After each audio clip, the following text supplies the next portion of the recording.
Contraceptive tu nama macam orang nak cakap pun belut lidah. So actually sebenarnya alat pencegah kehamilan. So apa-apa alat ataupun cara pencegah kehamilan. Kaedah-kaedah ni ada banyak.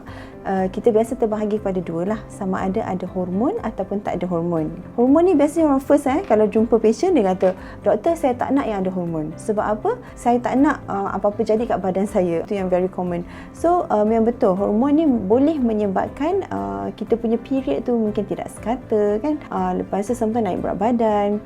Ada setengah orang tu dia naik jerawat. So hormon ni pula kita terbagi pada dua. Satu yang satu jenis hormon, satu yang dua jenis hormon. Kalau orang yang baru beranak dan menyusukan anak, kita akan bagi yang satu jenis hormon sahaja. Kalau ubat makan panggil Noriday ataupun Cerazette. Ubat yang cucuk yang macam ni IM Depo, cucuk ni setiap 3 bulan sekali lah. Lepas tu lepas Depo ada juga yang kita bagi Implanon. This is the best yang I suka lah. Ni boleh tukar setiap 3 tahun. Kalau yang tiada hormon pula kan, tiada hormon kita tengok pula sama ada lelaki ataupun wanita. So untuk lelaki satu je lah ni kondom. Bukannya saya nak promote pada brand lah tapi this one yang biasa. Dan kondom ni saya biasanya prefer patient untuk guna brand yang reliable. So untuk yang wanita pula kita ada IUCD, Mona Lisa. Yang ini bagus, dia boleh tahan sampai 5 tahun.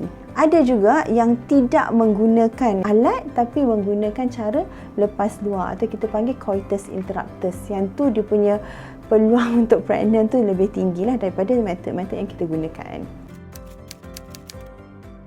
Sebenarnya hidup ni tak ada benda 100% kan, tapi yang the best macam saya kata adalah Implanon. Okay? So kalau kita tengok Implanon, dia ada buat kajian. Apa-apa metod ni ada kajian yang dilakukan lah. So metod Implanon yang the best sebab research mengatakan dalam 2000 yang dimasukkan Implanon seorang sahaja yang pregnant. Dan setakat saya punya experience lebih 10 tahun dalam bidang, tiada yang pregnant dengan Implanon. Ada yang case report kata pregnant dengan Implanon, tapi kebiasaannya satu. Sebenarnya pesakit tu dah pregnant dah sebelum dimasukkan Implanon yang kedua. Rupa-rupanya expired date tu, maksudnya lepas 3 tahun. Sebab dia Implanon boleh tahan 3 tahun kan. Lepas 3 tahun tu dia tak keluarkan Implanon tu, lepas tu dia masukkan yang kedua tu. So dia expired lah. So yang kedua sebelum masukkan Implanon tu sebenarnya patient tu dah pregnant. Itu tak di orang kata dapat tahu information tu, masukkan Implanon baru tahu patient tu pregnant. Actually kat Andorra kita ada semua. Tetapi yang saya suka untuk sarankan patient saya adalah Implanon lah. Ini harga dia RM1,000 dan dia tahan 3 tahun. Tapi Implanon ni walaupun dia adalah the best dan dia punya chances tu lebih kurang hampir 100%, tapi masih yang macam ada kesan-kesan dia yang menyebabkan pesakit tak nak. Seperti satu, naik berat badan.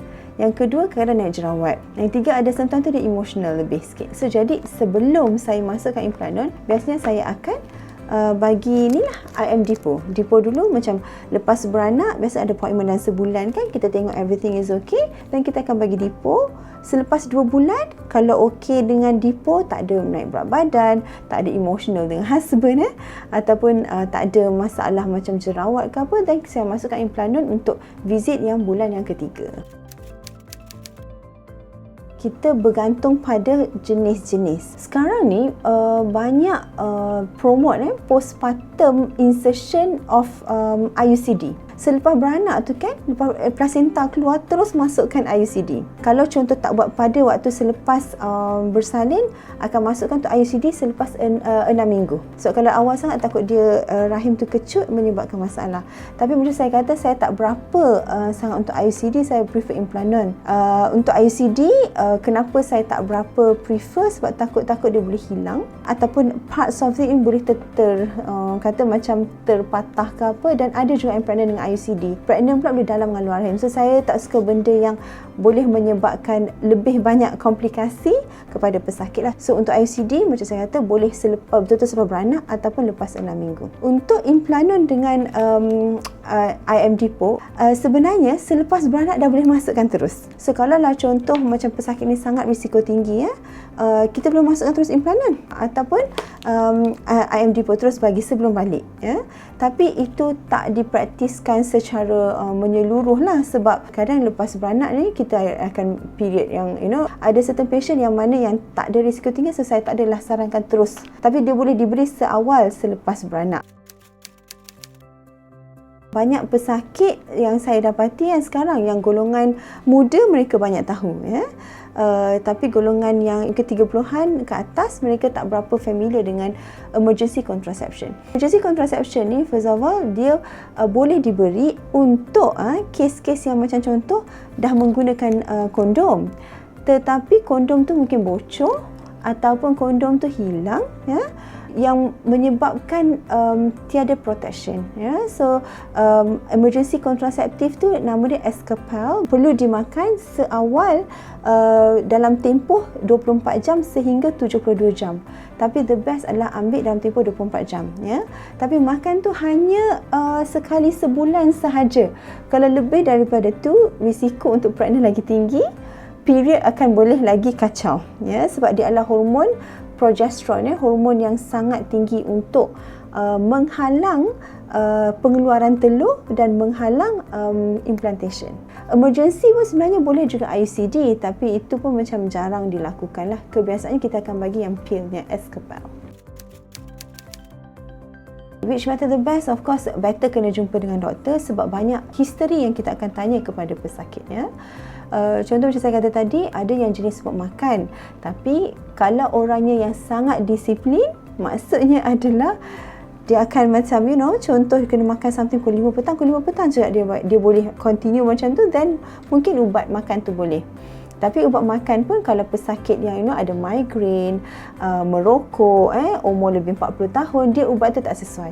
So option, pilihan-pilihan tu semua bergantung kepada kita kena consult doktor, sebab doktor akan tengok lebih lanjut yang mana satu sesuai. Ada pesakit yang dia kata dia memang tak nak hormon sebab tak nak naik berat badan langsung. Ya, kalau naik berat badan nanti image dia rasa macam tak confident. So walaupun IUCD ni tak banyak risiko semua tu, so mungkin pesakit rasa ini dia sanggup ambil risiko tu. Ada patient kata, doktor saya tak nak jumpa asyik inject 3 bulan sekali, saya takut dengan jarum, sekali boleh je. So in that case saya akan bagi implanon. So semua actually pilihan tu doktor kena nilai sendiri, sebab setiap orang tu berbeza, dan nilai dari segi ketakutan pesakit, apa yang dia takut dengan pencegah kehamilan, lepas tu apa yang mereka expect daripada pencegah kehamilan ni, dan apa kesan-kesan sampingan yang rasanya okey pesakit ni boleh terima. Dan yang paling penting satu lagi adalah cost lah, sebab costing the best yang lagi mahal kan. So the costing RM1,000 untuk 3 tahun. So sama ada pesakit ni boleh mampu untuk bayar terus one shot ataupun mereka perlukan masa. So those yang mungkin perlukan masa, saya akan bagi buat injection yang ni dulu. Kalau contoh tak ada masalah, dah ada masalah, kata kewangan dah okey, dan kita bagi implanon macam tu.